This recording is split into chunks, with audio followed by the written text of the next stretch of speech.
Deep স্টেটের agenda বাস্তবায়ন করতে বাংলাদেশের জনগণের অর্থে লালিত প্রশাসন ব্যবহৃত হয়েছে। সিসি আপনাকে বলতে চাই, আপনার পূর্ববর্তী সিসির পরিণাম থেকে আপনি শিক্ষা গ্রহণ করুন।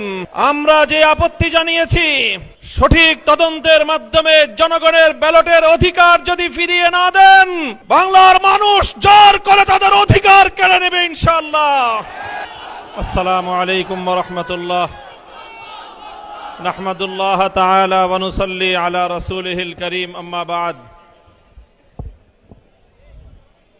বিতর্কিত একটি নির্বাচনের পরবর্তী আজকের এই 11 দলীয় প্রতিবাদ সমাবেশে উপস্থিত সংগ্রামী সভাপতি, সংগ্রামী সমাবেশ,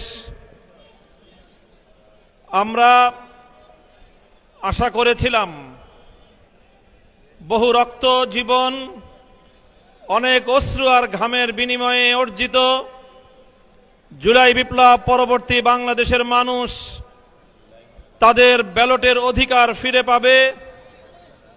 কিন্তু দুর্ভাগ্যজনকভাবে 12ই ফেব্রুয়ারি মানুষের ব্যালটের অধিকারের সাথে নির্মম তামাশা করা হয়েছে।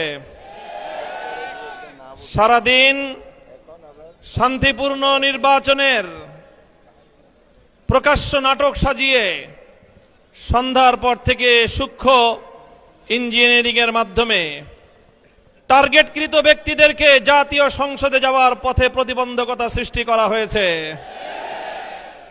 ডিপ স্টেটের এজেন্ডা বাস্তবায়ন করতে বাংলাদেশের জনগণের অর্থে লালিত প্রশাসন ব্যবহৃত হয়েছে।